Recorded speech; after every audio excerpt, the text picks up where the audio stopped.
guy is a gigantic fan of yours. I mean, like beyond.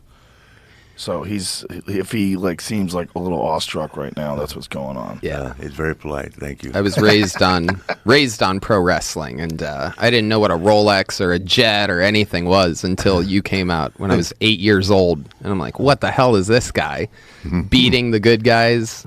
When it literally just preposterous. That's who this guy was. Well, you took the art of the promo, like the interview, to a completely different level. You really did. You made it so fun. Yeah, thank you.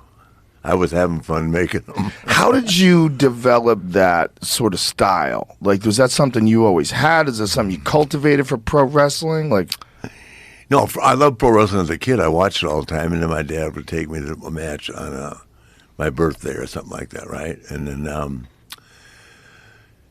I was going to play football at University of Minnesota and academically ineligible after a semester. Stayed in a fraternity house for 2 years. Told my parents I was still in school. And then Ken Patera came to town, and I got a chance to break in with Vern. And I just kind of grew up on Joe Namath, going back to where I got that. When I saw Joe Namath in Miami in the mink coat with the chick in the lounge chair, I said, that's me. And then that he had slept with 300 women at Alabama. I said, that's my game. I got to figure out how to get there. There's a video, I'm sure you've seen it, of these football players. You know what the team was? The Colts, Sergio Brown. Yes, yeah. And they're all... So, see, Jamie, see if you can find it, because it's one of my absolute favorite clips on the internet. And these guys are reciting your lines word for word. Yeah, Sergio Brown, God bless him. Let's hear this, Sergio. Woo! Diamond ring wearing. Woo! Kiss stealing. Woo! Wheeling dealing. Woo! Limousine riding. Woo! Jet flying. Woo! Sucking on a gun. Woo! And I'm having a hard time holding these alligators down. And a Ric Flair. He's got them on for you. He's got gators on right now. Come on, man. I couldn't show up on your show without the gators. Dude, I've done this at a show before where you could just say Ric Flair and you point the microphone out and the whole crowd goes, woo! Thank God. It's amazing. I mean, that's an amazing thing. You're like literally the only human being that's connected to a sound. Yeah. You go, Ric Flair, and they go, woo! How did that, was that something that just came out one day, one promo? I'm telling you, we used to drive, 3,000, 3,500 miles a week, sometimes 4. I mean, at night you're just listening to music and drinking beer and throwing cans at the signs, in the old days, and driving 100 miles an hour.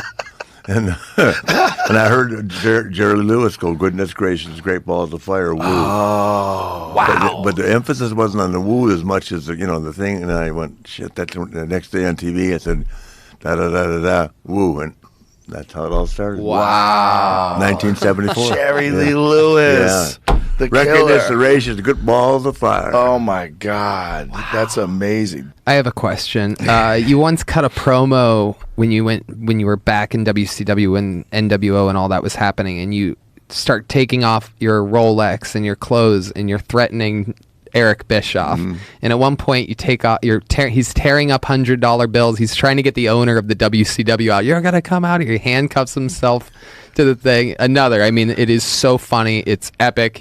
For some reason, you do an elbow drop on nothing at one point, which is. My goodness, starting to. This is how I travel, you jackass! I'm custom made from head to toe, have been, and always will be! You jackass! Taking all of his clothes here. Shirts, suits, ties. That's me! I've lived the life of a king because the people have allowed me to. Woo! It gets better and better. At one point, forever, I will sign my house, my cars, whatever money I have, I'll sign it over to you. I will give you the satisfaction of saying you raped the nature boy if you have the you-know-what to walk the aisle here tonight one more time. He called him out. Oh, wait, you got to see him. He drops an elbow for no reason. Where's it at? The one stipulation. I think it's back actually. Watch off. It's right here. It's right here. I ain't going home He's handcuffing himself to the ring. until you get your ass out here. Come on. Okay. I've been told we're going to be right back. Don't go away, please. Bischoff, you turn the camera off, and I'll be naked when you come back. Oh, my God. He'll do it. He handcuffs himself to the fucking rope. And at one point, you're ripping up $100 bills, and you take off Gucci shoes and you throw them into the crowd. Yeah. Did you ever get those back? No. I always wondered, after I grew up older and learned about like production and stuff, I'm like, oh, there must have been an assistant over there that he threw it at, because there's no way he just launches it into the Jesus Christ. $2,000 shoe.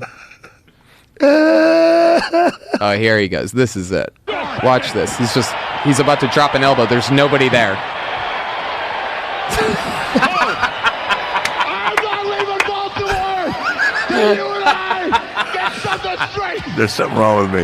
So when you're out there doing this, do you have any plan? No. Nothing. No. Just free balling the whole thing. Yeah. Did you know you were gonna take your clothes off? Oh, I had a plan, but I wasn't sure. I didn't run it by anybody because I knew he'd never go for it.